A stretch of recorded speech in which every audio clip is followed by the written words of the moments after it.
Hello my dear student, genius জন পেজের পক্ষ থেকে তোমাদের সবাইকে স্বাগতম। তো আজকে আমরা শুরু করব ত্রিকোণমিতি অনুপাত নবম দশম শ্রেণী অনুশীলনী 9.1। তো এই অধ্যায় শুরু করার আগে আমাদের এই অধ্যায় সম্পর্কে যে বেসিক কিছু আলোচনা বা সূত্র সেগুলো সম্পর্কে আমাদের অবগত থাকা খুবই জরুরি। তো সেই বিষয়ে আমরা আলোচনা শুরু করি। তো দেখো, সবার প্রথমে আমরা একটা ত্রিভুজ নিয়েছি। তোমরা নিঃসন্দেহে এটা বলতে পারবে এটা সমকোণী ত্রিভুজ। এবিসি একটা সমকোণী ত্রিভুজ, আর এই এবিসি সমকোণী ত্রিভুজের বি বিন্দুতে এই চিহ্ন দ্বারা কি প্রকাশ পাচ্ছে? এই কোণের পরিমাপটা 90 ডিগ্রি, আর এই সি বিন্দুতে এই কোণটাকে ধরা হয়েছে থিটা কোণ। তোমাদের একটা কথা জানিয়ে রাখি যে 90 ডিগ্রি অপেক্ষা ছোট কোণকে বলা হয় সূক্ষ্মকোণ এবং 90 ডিগ্রি অপেক্ষা বড় কোণকে বলা হয় স্থূলকোণ। তো এখানে থিটা কোণটাও নিঃসন্দেহে একটা সূক্ষ্মকোণ। তো সি বিন্দুতে যদি আমরা থিটা কোণ ধরি তাহলে আমরা ডান দিকে একটা কিনোটস দিয়েছি। কিনোটসে কি বলা আছে? কোণের বিপরীতে যে বাহু থাকবে সেটা সবসময় লম্ব। তা এইখানে কোণের এখানে থিটা কোণ, যে থিটা কোণ বলতে পারো এখানে, যে থিটা কোণের বিপরীতে যে বাহু থাকবে সেটা সবসময় লম্ব। তো এখানে আমরা থিটা কোণটা ধরেছি কোন বিন্দুতে? সি বিন্দুতে থিটা কোণ ধরেছি। আর এই সি বিন্দুতে থিটা কোণের বিপরীত দিকে কোন বাহুটা আছে? এই যে এবি বাহুটা আছে। তাহলে অতএব এবি বাহুটা কি? লম্ব। এই লম্বটার আরেকটি নাম আছে, কি নাম? সেটা হচ্ছে বিপরীত বাহু। তাহলে এটা তো আমরা শিখলাম যে থিটা কোণের বিপরীতে যে বাহু থাকবে সেটা সবসময় কি? লম্ব বা বিপরীত বাহু। আর এই বিপরীত বাহুর নিচের দিকে যে বাহুটা থাকবে সেটা সবসময় কি ধরবো? ভূমির অপর নাম কি? সন্নিহিত বাহু। ভূমি বা সন্নিহিত বাহু। তাহলে এইটা যদি লম্ব হয়, এটা যদি ভূমি হয়, তাহলে বাদ আছে কোনটা? এসি বাহুটা। তাহলে এটা নিঃসন্দেহে কি? এটা আমাদের অতিভুজ। তা এই যে এখানে একটা জিনিস খেয়াল করে, এখানে যে সন্নিহিত বাহু বলা আছে, তো সন্নিহিত বাহু বলতে কি বোঝায় তোমরা কি জানো? সন্নিহিত বাহু বলতে বোঝায় যে কোনো একটা বিন্দুতে যদি এই দিক থেকে একটা বাহু এবং এই দিক থেকে একটা বাহু, কয়টা বাহু? এই একটা বাহু, একটা বাহু, দুইটা বাহু মিলিত একটা কি উৎপন্ন করছে? একটা কোণ উৎপন্ন করছে। তাহলে এই দুইটা বাহুকে কি বলা যায়? এই দুইটা বাহুকে বলা হয় সন্নিহিত বাহু। এই যে এটা একটা সন্নিহিত বাহু, এটা একটা সন্নিহিত বাহু। এই যে একটা বিন্দুতে এদিক থেকে একটা বাহু, এদিক থেকে একটা বাহু এসে একই বিন্দুতে মিলিত হয়েছে। মিলিত হওয়ার ফলে এখানে যে কোণ উৎপন্ন হয় সেটা হচ্ছে সন্নিহিত বাহু। দেখো, তো আচ্ছা, এখন এই থিটা কোণটাকে যদি আমরা এ বিন্দুতে কল্পনা করতাম, এই থিটা কোণটাকে যদি এ বিন্দুতে কল্পনা করতাম, তাহলে কোনটা লম্ব হতো? চলো নিচের চিত্রটাকে দেখি। যে এই আগেরবার আমরা থিটা কোণটা নিয়েছিলাম সি বিন্দুতে, এখন থিটা কোণটা নিব হচ্ছে এ বিন্দুতে। এখন এ বিন্দুতে থিটা কোণ নিলে আমাদের নোটে কি বলেছে? যে থিটা কোণের বিপরীত যে বাহু থাকবে সেটা সবসময় লম্ব, সেটা সবসময় কি? লম্ব বা বিপরীত বাহু। তো আমার এখানে এ বিন্দুতে থিটা কোণ নিয়েছি। তাহলে এই থিটা কোণের বিপরীতে কোন বাহু আছে? এই যে বিসি বাহু আছে। তাহলে থিটা কোণের বিপরীতে বিসি বাহু আছে, অর্থাৎ বিসি বাহু লম্ব। আর এই লম্বের সাথে কি আছে? এই যে এবি বাহু। লম্বের নিচে আছে এবি বাহু, অর্থাৎ এটা হচ্ছে আমার ভূমি। এই এবি বাহুটা হচ্ছে আমার ভূমি। তাহলে এইটা লম্ব, এটা ভূমি, বাদ থাকলো কোনটা? এসি বাহু। তাহলে এসি বাহু অবশ্যই কি? অতিভুজ। তো এখন ত্রিকোণমিতিতে আমরা জানি ত্রিকোণমিতিক অনুপাত কয়টি আছে? 6টি আছে। কি? Sine theta, cos theta, tan theta, cot theta, sec theta আর কসেক থিটা। তো এইগুলোর আবার হচ্ছে আলাদা আলাদা সূত্র আছে। তো চলো দেখি সূত্রগুলো কিভাবে মুখস্থ না করে বোঝার মাধ্যমে মনে রাখা যায়। তো সবার আগে দেখো, আমরা sine theta, cos theta, tan theta, cot theta, sec theta, cosec theta এগুলোকে সিরিয়ালি লিখলাম, উপর নিচ সিরিয়ালি লিখলাম। লেখার পরে এখন এই সাইনের সাথে সম্পর্ক আছে কার? এই কসেকের। কসের সাথে সম্পর্ক আছে কার? সেকের। ট্যানের সাথে সম্পর্ক আছে কটের। তো এখন দেখো, এই সাইন থিটার সাথে যদি কসেক থিটার সম্পর্ক থাকে, তাহলে সাইন থিটা সমান সমান লেখা যায় কি? 1 কসেক থিটা। অনুরূপভাবে এই কস থিটার সাথে সম্পর্ক আছে কার? সেক থিটার। এই যে কস থিটার সাথে সম্পর্ক আছে সেক থিটার।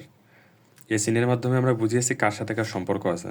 তো এই কস থিটার সাথে সম্পর্ক আছে সেক থিটার, তাহলে কস থিটার সমান সমান লেখা যায় কি 1/সেক থিটা। আর এই ট্যান থিটার সাথে সম্পর্ক আছে কার কট থিটার, তাহলে ট্যান থিটার সমান সমান লেখা যায় 1/কট থিটা। তেমন এই কট থিটার সাথে সম্পর্ক আছে কার, এই কট থিটার সাথে সম্পর্ক আছে ট্যান থিটার, তাহলে এই ট্যান থিটার সমান সমান কট থিটার সমান সমান লেখা যায় 1/ট্যান থিটা। আর এই সেক থিটার সাথে সম্পর্ক আছে কার, এই যে কস থিটার, তাহলে এই সেক থিটার সমান সমান লেখা যায় 1/কস থিটা। আর কসেক থিটার সাথে সম্পর্ক আছে কার, সাইন থিটার, তাহলে কসেক থিটার সমান সমান 1/সাইন থিটা লেখা যায়। একটা জিনিস সহজে মনে রাখবে যে সাইন থিটা বা কস থিটা, যদি সাইন থিটা দেওয়া থাকে তাহলে সাইনের সাথে সম্পর্ক আছে কার, কসেকের, তাহলে সাইন ইজিক্যাল টু 1/কসেক থিটা। আর যদি কস থিটা দেওয়া থাকে তাহলে কসের সাথে সম্পর্ক আছে সেক থিটার, তাহলে কস সমান সমান লিখতে পারবা 1/সেক থিটা। অনুরূপভাবে সবগুলোই একই নিয়মে মনে রাখার চেষ্টা করবা। তো আশা করি এটা বুঝছো। এখন এই ট্যান থিটার কট থিটার আবার হচ্ছে ব্যতিক্রম দুটা সূত্র আছে। সূত্র দুটা কী কী, এই ট্যান থিটা সমান সমান লেখা যায় sine theta divided cos theta, আর এই কট থিটা সমান সমান লেখা যায় cos theta divided sine theta. অর্থাৎ যেহেতু এই ট্যান থিটার কট থিটার মধ্যে আমরা আগে থেকে দেখছিলাম একটা সম্পর্ক আছে, সেহেতু এই ট্যান থিটা শুধুমাত্র এটা মনে রাখলেই হবে যে ট্যান থিটা সমান সমান sine theta divided cos theta. আর এই কট থিটা সমান সমান কটের সাথে যদি ট্যানের সম্পর্ক, তাহলে এই ট্যান থিটার মানটা উল্টাই দিলেই হচ্ছে কটের মানটা পাওয়া যায়। যেমন হচ্ছে ট্যান থিটা সমান সমান sine theta divided cos theta, আর কট থিটা সমান সমান কি, এই কসের উপরে নিব, সাইনটা নিচে নিব। এই যে দেখো কস থিটার উপরে নিচে আর সাইন থিটাটা নিচে নিচে। এখন এই sine theta, cos theta, tan theta, cot theta, sec theta, cosec theta ত্রিকোণমিতিক অনুপাতগুলোর আবার একটা সমীকরণ ভিত্তিক সম্পর্ক আছে। সেগুলো কীরকম, এই যে sine square theta plus cos square theta সমান সমান কি 1। আর একটা আছে সেকের সাথে ট্যানের সম্পর্ক sec square theta minus tan square theta সমান সমান 1। আর একটা আছে cosec square theta minus cot square theta সমান সমান 1। তো যদি এই লাল কালি দিয়ে বক্স করা এই তিনটা যদি মনে রাখা যায়, তাহলে এই যে এই দুইটা এগুলো অটোমেটিক মনে রাখা সহজ। কীভাবে চলো দেখি। যে প্রথমে এটা মুখস্থ করতে হবে যে sine square theta plus cos square theta সমান সমান 1, এটা একটা সূত্র, এটা মুখস্থ করতে হবে। তো sine square theta plus cos square theta সমান সমান যদি 1 হয়, তাহলে দেখো তোমরা তো অবশ্যই 7/8 সমাধানের অঙ্ক করেছো, যেরকম এই যে sine square theta plus cos square theta সমান সমান 1। তা এই প্রথমে এই সাইনটাকে আমরা বাম পাশে রাখলাম।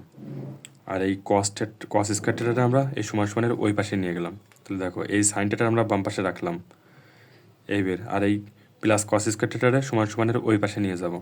তাহলে এই যে সমান সমানের ওই পাশে আগে থেকে কী ছিল, সমান সমান 1 ছিল আগে থেকেই। আর অতিরিক্ত নিয়ে আসছে কি, এই যে প্লাস কস স্কোয়ার থিটা। তো এখন এই প্লাস কস স্কোয়ার থিটা সমান সমানের ওই পাশে যে কী হবে, মাইনাস কস স্কোয়ার থিটা। কেন, কারণ সমাধানের নিয়ম অনুযায়ী সমান সমানের বাম পাশে যদি প্লাস থাকে, ডান পাশে যে সে সংখ্যাটা কী হয়ে যায়, মাইনাস হয়ে যায়। আর বাম পাশে যদি মাইনাস থাকে, সমান সমানের ওই পাশে নিয়ে গেলে কী হয়ে যাবে, প্লাস হয়ে যাবে। বোঝা গেছে? তো দেখো অনুরূপভাবে এই যে কস স্কোয়ার থিটা, এখন এই কস স্কোয়ার থিটাটা যদি আমি বাম পাশে রাখি, এই যে কস স্কোয়ার থিটাটা যদি আমি বাম পাশে রাখি, তাহলে এই সাইন স্কোয়ার থিটাটা কী হয়ে যাবে, সমান সমানের ওই পাশে চলে যাবে। তাহলে কস স্কোয়ার থিটারে বাম পাশে রাখলাম, এই যে সমান সমান 1 আগে থেকে ডান পাশে ছিল। আর এই প্লাস সাইন স্কোয়ার থিটারে সমান সমানের ওই পাশে নিয়ে গেলে কী হয়, মাইনাস সাইন স্কোয়ার থিটা। এই যে মাইনাস সাইন স্কোয়ার থিটা। এবার 2 নম্বরে কী বলা আছে দেখো, sec square theta minus tan square theta সমান সমান 1। তো আগের মতোই দেখো, প্রথমে সেক স্কোয়ার থিটারে বাম পাশে রাখবো, তারপর ট্যান স্কোয়ার থিটারে বাম পাশে রাখবো। তো প্রথমে সেক স্কোয়ার থিটারে বাম পাশে রাখলাম, এই যে সেক স্কোয়ার থিটারে বাম পাশে রাখার পরে পড়ে আছে কি বাম পাশে, মাইনাস ট্যান স্কোয়ার থিটা। এই মাইনাস ট্যান স্কোয়ার থিটারে সমান সমানের এই পাশে নিয়ে গেলে প্লাস ট্যান স্কোয়ার থিটা। এই যে 1 তো সমান সমানের পরে আগে থেকেই ছিল, এই জন্য 1। আর যে মাইনাস ট্যান স্কোয়ার থিটা সমান সমানের ওই পাশে গিয়ে কী হয়েছে, প্লাস ট্যান স্কোয়ার থিটা। এবার ট্যান স্কোয়ার থিটারে বাম পাশে রেখে বাদ বাকিগুলো সমান সমানের ওই পাশে নিয়ে যাব। তো এখন দেখো ট্যান স্কোয়ার থিটা যদি বাম পাশে রাখি, তাহলে এই এই এই বাম পাশে রাখি, তাহলে ট্যান স্কোয়ার থিটার আগে কি একটা কী থাকে, মাইনাস থেকে যায়।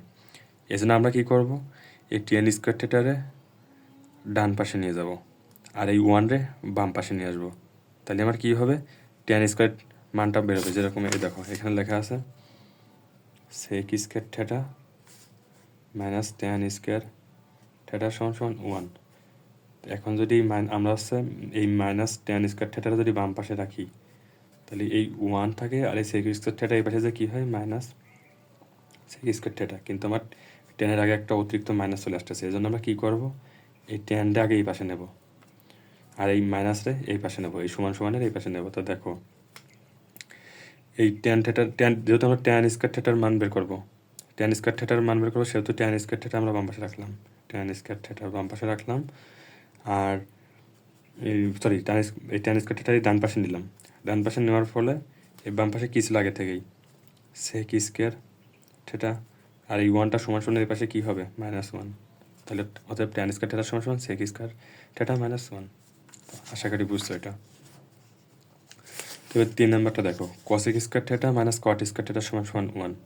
সে আগের মতো যদি কসেক স্কোয়ার থিটার মান বের করতে চাই, তাহলে কসেক স্কোয়ার থিটাটা বাম পাশে রেখে বাদ বাকিগুলো ডান পাশে নিয়ে যাব। তা কসেক স্কোয়ার থিটাটা যদি বাম পাশে রাখি, বাদ থাকে আমার মাইনাস কট স্কোয়ার থিটা, এই সমান সমানের এই পাশে যে মাইনাস কট স্কোয়ার থিটা কী হয়ে যাবে, প্লাস কট স্কোয়ার থিটা। তাহলে আমার কী হচ্ছে, কসেক স্কোয়ার থিটা সমান সমান এই মাইনাস কট স্কোয়ার থিটা সমান সমানের এই পাশে যেয়ে 1 প্লাস কট স্কোয়ার থিটা হচ্ছে। আর কসেক স্কোয়ার থিটার মানটা তো আমরা বের করে শিখলাম, এখন হচ্ছে কট স্কোয়ার থিটার মানটা কীভাবে শিখবো। তো এখন কট স্কোয়ার থিটার আগে কী আছে, মাইনাস আছে, আমরা তো মাইনাস কট স্কোয়ার থিটার মান বের করবো না, আমরা বের করবো প্লাস কট স্কোয়ার থিটার মান। এখানে আগে কিছু নেই, মানে কী আছে, প্লাস আছে, প্লাস দিলেও যা না দিলেও তাই। তো দেখো এই cosec square theta minus cot square theta সমান সমান 1 বের করবো আমরা কার মান, এই কট স্কোয়ার থিটার মান। এই কট স্কোয়ার থিটার আগে যেহেতু মাইনাস আছে, তাহলে এই মাইনাসটাকে দূর করতে হবে। তো মাইনাসটা দূর করা যায় কীভাবে, এই মাইনাস কট স্কোয়ার থিটাটা যদি আমরা সমান সমানের ওই পাশে নিয়ে যাই, তাহলে কী হয়ে যায়, প্লাস কট স্কোয়ার থিটা। তাহলে দেখো সমান সমানের ওই পাশে নিলাম, প্লাস কট স্কোয়ারের থিটা, মাঝখানে কি সমান সমান সমান সমান, বাম পাশে কী ছিল, যে cosec square theta, cosec square theta. এখন এই মাইনাস কট স্কোয়ার থিটাটা যেহেতু আমরা ডান পাশে নিয়ে কী পাইছি, কট স্কোয়ার থিটা পাইছি, তারপর সমান সমান সমান সমান, আর ডান পাশে কী ছিল 1, তাহলে মাইনাস কট স্কোয়ার থিটাটা আমরা ওই পাশে নিয়েছি, কারণ এটা হচ্ছে কট স্কোয়ার থিটার মান বের করবো সেই জন্য। আর এই 1টারে এখন কী করবো, এই বাম পাশে নিয়ে আসবো সমান সমান সমান সমানের। তাহলে সমান সমানের ডান পাশে 1টা ছিল +1, আর বাম পাশে আসে হয়ে যাবে কি, -1। বোঝা গেছে। মূলত আমরা বের করবো কট স্কোয়ার থিটার মান, তা যে মানটা আমরা বের করবো সেটা সবসময় বাম পাশে রাখবো। তো এখন বাম পাশে এটা যদি আগে থেকে রাখতাম, তাহলে এখানে অতিরিক্ত একটা মাইনাস ছিল, কিন্তু আমরা তো মাইনাসের মান বের করবো না, আমরা বের করবো শুধু কট স্কোয়ার থিটার মান। এই জন্য এই মাইনাসটাকে প্লাস করার জন্য এই মাইনাস কট স্কোয়ার থিটারে সমান সমানের এই পাশে নিয়ে গেছি, এই পাশে নিয়ে গেছি, এবং এইটা একটু ঘুরাই লিখছি, যে এই যে আগে কট স্কোয়ার থিটা লিখছি, তারপর সমান সমান লিখছি, এই বাম পাশে কসেক স্কোয়ার থিটা আগে থেকেই ছিল সেটা এখানে লিখছি, আর এই যে ডান পাশে যে 1 এটা বাম পাশে নিয়ে আসছি, এই +1টা সমান সমানের বাম পাশে কী হয়েছে, যে -1 হয়েছে। বোঝা গেছে, ক্লিয়ার। এখন দেখো আরও কিছু প্রয়োজনীয় সূত্র আছে, মোটামুটি এই সূত্রগুলো জানা হয়ে গেলেই এই অধ্যায়ের বেসিক আলোচনা এতটুকুই। তো দেখো আরও প্রয়োজনীয় সূত্র। তো এই ক্ষেত্রে দেখো প্রথমে ABC একটি কী নিছি, সমকোণী ত্রিভুজ নিছি, বরাবরের মতো বি বিন্দুতে চিহ্ন দ্বারা বোঝাচ্ছে এখানে এই বি কোণের মান 90 ডিগ্রি, এবং সি কোণকে থিটা কোণ ধরা হয়েছে, এবং সি কোণরে যদি থিটা কোণ ধরি, তাহলে এই থিটা কোণের বিপরীত বাহু লম্ব, আর এই লম্বর নিচের লম্বর সাথে যুক্ত বাহু বিসি বাহুটা হচ্ছে কি, ভূমি, আর যেটা বাদ থাকে এসি সেটা হলো কি, অতিভুজ। তো দেখো এই সাইন থিটার ক্ষেত্রে আমরা সূত্রগুলো পড়ছিলাম আগের বার, যে sine theta is equal to 1 divided cosec theta, cos theta is equal to 1 divided sec theta. তো এই সাইন থিটারই আর একটা সূত্র হচ্ছে এটা, যে sine theta is equal two লম্ব ডিভাইডেড অতিভুজ, sign theta is equal two লম্ব বাই অতিভুজ। তো এইগুলো মনে রাখার একটা সহজ টেকনিক তোমার শেখাই দিই, তুমি জাস্ট এই একটা মনে রাখলেই বাদ বাকিগুলো অটোমেটিক মনে রাখতে পারবে। কীভাবে, দেখো শুরুতে আমরা বলছিলাম সাইনের সাথে কার সম্পর্ক, কসেকের সম্পর্ক, কসের সাথে সেকের সম্পর্ক, ট্যানের সাথে কটের সম্পর্ক। তাহলে যদি সাইন থিটা সমান সমান লম্ব বাই অতিভুজ হয়, কসটা সমান সমান ভূমি বাই অতিভুজ, এই দুটো তো মনে রাখা সহজ, যে সাইন থিটা সমান সমান লম্ব বাই অতিভুজ, আর কস থিটা সমান সমান ভূমি বাই অতিভুজ। এই দুটো যদি মনে থাকে, তাহলে এবার ট্যান থিটা সমান সমান দেখো, ট্যান থিটা সমান সমান লম্ব বাই ভূমি, এটা কীভাবে মনে রাখবা, এই যে সাইন থিটা সমান সমান যদি লম্ব বাই অতিভুজ হয়, আর কস থিটা সমান সমান যদি ভূমি বাই অতিভুজ হয়, তাহলে দেখো এই নিচের অতিভুজ আর এই নিচের অতিভুজ যদি কেটে দাও, নিচের অতিভুজ আর অতিভুজ কাটে দাও, তাহলে উপরে থাকলো কি লম্ব আর নিচে থাকলো ভূমি। তাহলে এই যে উপরের লম্ব উপরে, নিচের ভূমি নিচে, তাহলে tan θ সমান সমান লম্ব বাই কি ভূমি। তাহলে এটা তো মুখস্থ করা লাগতেছে না, কারণ যদি sin θ সমান সমান লম্ব বাই অতিভুজ এবং cos θ সমান সমান ভূমি বাই অতিভুজ এই দুইটা মনে থাকে, তাহলে এটা বের করা সহজ। যে নিচের অতিভুজ অতিভুজ কাটা গেল, এই উপরে থাকলো লম্ব উপরে লিখলাম, আর এই নিচে থাকলো ভূমি, এই যে লম্ব ডিভাইডেড ভূমি, এই যে লম্ব ডিভাইডেড ভূমি, তাহলে tan θ সমান সমান লম্ব ডিভাইডেড ভূমি। এটা কোনো নিয়ম না, জাস্ট মনে রাখার একটা টেকনিক। আর cot θ সমান সমান কি ভূমি বাই লম্ব।